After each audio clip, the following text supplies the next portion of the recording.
Okay, this is the final video in our series.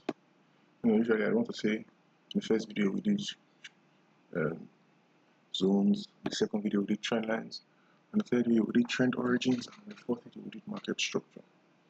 So now finally we're doing some real price study, which is where the real finding a trade comes in. So what is real price study? Real price study is the study of the repetitive or cyclical movement of price. What does that mean? Something like this, an uptrend. This is a repetitive pattern, or even a downtrend. This is also another repetitive pattern. When price does A, we expect B. When price does B, we expect A. Not just because we want to, but because price does A, B, A, B, A, B. So when we see A, we expect B. When we see B, we expect A. And then if we suddenly see a C, we remove our hands and say, oh, something's wrong. Okay, so price has gone impulsive, correctional, impulsive, correctional, impulsive, correctional. I think this is actually one impulsive correctional to here, then an impulsive move here. So what are we expecting? We're expecting the correctional move to be followed up by a new impulsive move. What is the relevance of doing all of that? I'll show it to you right now. So what I'm going to do now is a circle here. Let's make it blue. Then circle here. Then circle here. Then circle here. So then I'll go down to the 1 hour time frame, and then I'll see how price acts in this first, second, third, and fourth blue box. With each of these 4 blue boxes representing our correctional moves. So depending on how price acted in all these moves, if we can see a common pattern that appears within these price moves, then we know exactly how price is going to act. And if price does not act in that way, it means that the trend might already be over. So let's do just that.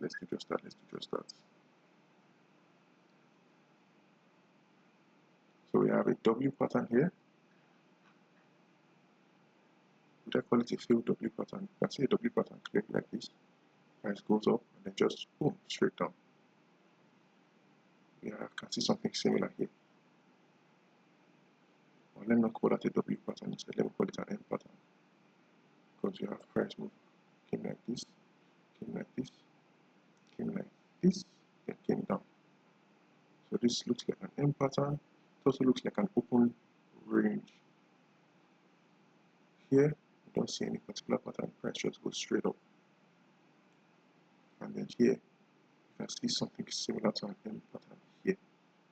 Price, let's not push it, let's be careful.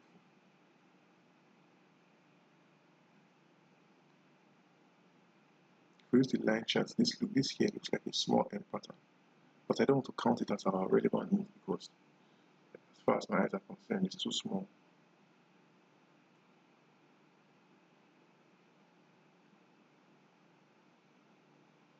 W pattern broken.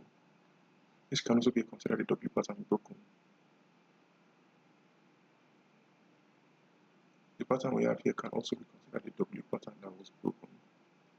Like this, a W pattern, and then boom, downward. But a W pattern broken is also just an M pattern. Because at this point, it's clearly not an M pattern, it's clearly a W pattern.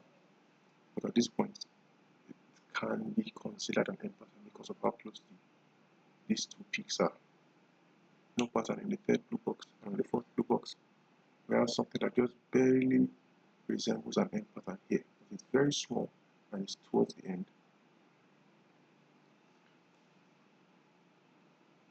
We can also see a W pattern here.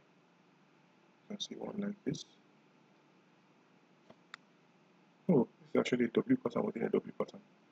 Because you can see a small W pattern here. So we can also see, we can also draw it as an individual W pattern. So that's what I call the pattern within a pattern.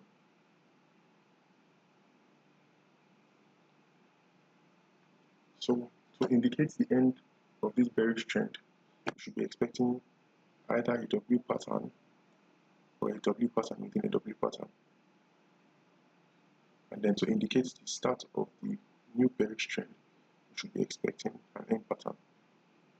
But these are all just projections. We'll have to wait for price to actually get to these levels.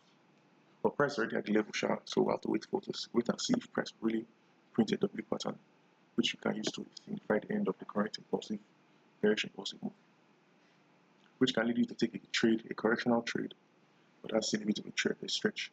What you should be looking to take is not a correctional trade, but the trade off of the next impulsive move, and that still requires quite a bit of waiting. So that's it for today. We'll have to check up on this pair regularly, and yeah, see you on the next video.